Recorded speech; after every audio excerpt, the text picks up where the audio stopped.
Hello दोस्तों, welcome back to my channel. जैसा कि आप जानते हैं कि आंसर राइटिंग का सीरीज मैंने स्टार्ट किया है और आंसर राइटिंग सीरीज में प्रीवियस ईयर के क्वेश्चन को सॉल्व करती हूँ। तो आज मैं लाई हूँ जीएस 2 का क्वेश्चन, जो कि प्रीवियस ईयर का है। तो आपको मैं बताऊंगी कैसे लिखते हैं क्वेश्चन और कैसे उसमें आप ज़्यादा से ज़्यादा मार्क्स हासिल कर सकते हो। ठीक है, तो बिना टाइम को फालतू बर्बाद किए हुए हम स्टार्ट करते हैं। तो ठीक है, ये रहा क्वेश्चन जीएस 2 का। जीएस 2 में पॉलिटी के सेक्शंस में काफ़ी होते हैं, तो आप देख सकते हैं इसमें क्वेश्चन दिया है संवैधानिक नैतिकता के बारे में कि जड़ संविधान में ही निहित है और इसके तात्विक फलकों पर आधारित है। संवैधानिक नैतिकता के सिद्धांतों की प्रासंगिक न्यायिक निर्णयों की सहायता से विवेचना करना है। तो विवेचना करनी है, तो 10 अंक में का क्वेश्चन है और 150 वर्ड में लिखते हैं, जो कि कम कम वर्ड होते हैं। इसमें आपको बहुत अच्छा ही लिखना पड़ेगा, तभी मार्क्स अच्छे मिल पाएंगे। तो यहाँ पर देखिए इंग्लिश में भी क्वेश्चन दिया है, the root of constitutional ethics lies in the constitutional itself and is based on its essential aspect. Discuss the principle of the constitutional ethics with the help of relevant judicial systems. Okay, तो ये question को हम solve करते हैं। तो let's start. तो यहाँ पर इंट्रोडक्शन में दो दिए हैं, आपको जो सुटेबल लगे आप कर सकते हो। तो यहाँ पर एक मतलब बताएंगे, बी आर अम्बेडकर ने विधायिका के बारे में अपने संदेह व्यक्त कराते हुए संविधान सभा के बहस के दौरान संवैधानिक नैतिकता, देखिए संवैधानिक नैतिकता वाक्यांश का इस्तेमाल किया था। उनके आह्वान के वर्षों बाद सुप्रीम कोर्ट ने 2014 में एक बार फिर से संवैधानिक नैतिकता के सिद्धांत का उल्लेख किया। तो इस तरह से अगर आप आंसर लिखेंगे, इसको इसका मार्क्स आपको बहुत अच्छा मिलेगा। तब से सिद्धांत केवल संविधान की सहज आवाज के रूप में विकसित हुआ है, जो कि सामाजिक नैतिकता से अलग है।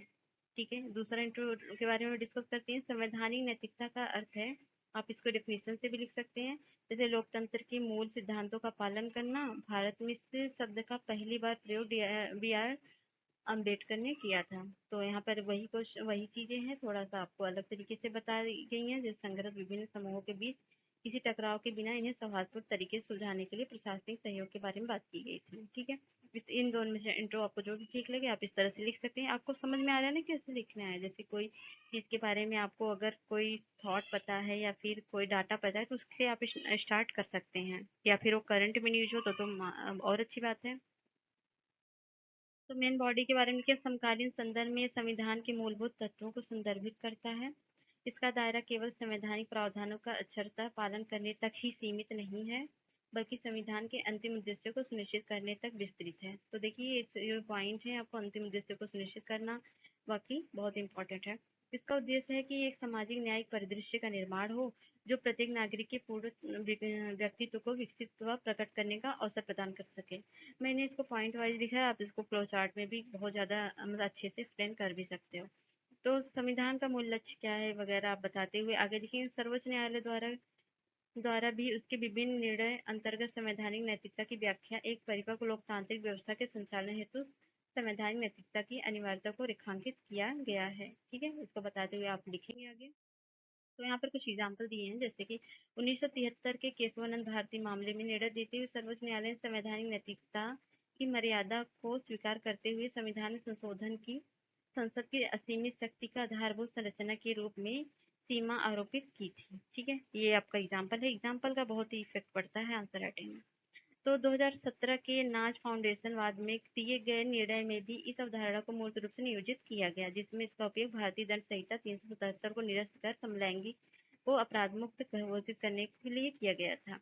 यहाँ पर तीसरा एग्जाम्पल है, सबरीमाला मामले में सर्वोच्च न्यायालय ने संवैधानिक नैतिकता को भारत की सामाजिक नैतिकता के ऊपर प्राथमिकता देते हुए महिलाओं के मंदिर में प्रवेश को प्रतिबंध से हटाया था।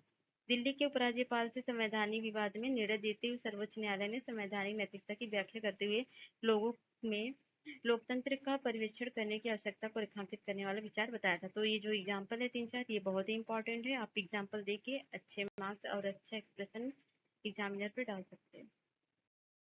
तो ठीक है, इतना लिखने के बाद हम निष्कर्ष लिखेंगे, क्योंकि 150 वर्ड का क्वेश्चन है। तो निष्कर्ष में आप लिखोगे, संवैधानिक नैतिकता एक जिम्मेदार नागरिक के मन में पैदा होने वाली भावना है। ठीक है, संवैधानिक नैतिकता को कायम करना न केवल न्यायपालिका या राज्य का बल्कि व्यक्तियों का भी कर्तव्य है। संविधान की प्रस्तावना में स्पष्ट रूप से उस प्रकार के समाज का उल्लेख है जिसे हम स्थापित करना चाहते हैं। केवल संवैधानिक नैतिकता के माध्यम से ही वास्तविकता बन सकती है। तो इस तरह का छोटा सा अच्छा सा कंक्लूजन देते हुए अपने आंसर को समाप्त कर सकते हैं। तो कैसा लगा आपको ये आंसर? तो थैंक्स फॉर वॉचिंग। और आपको कैसा लगा ये आंसर राइटिंग, और इस तरह के कितने भी कौन कौन से आंसर चाहते हैं, अगर आपके मन में कोई क्वेश्चन है तो आप उसको दे सकते हैं, हम उसको भी एक्सप्लेन करके आपको आंसर लिख के बताएंगे। और प्रीवियस ईयर क्वेश्चन का एनालिसिस करना बहुत ही इंपॉर्टेंट है, आपके मॉक टेस्ट वगैरह से भी ज़्यादा इंपॉर्टेंट है, क्योंकि यूपीएससी का माइंड रीड करने के लिए प्रीवियस ईयर के क्वेश्चन को सॉल्व करना बहुत ज़रूरी है। तो ठीक है, आप इसके पहले का भी वीडियो देख लीजिएगा जिसमें और भी जीएस के क्वेश्चन को सॉल्व कराया गया है। ठीक है, थैंक यू, बाय।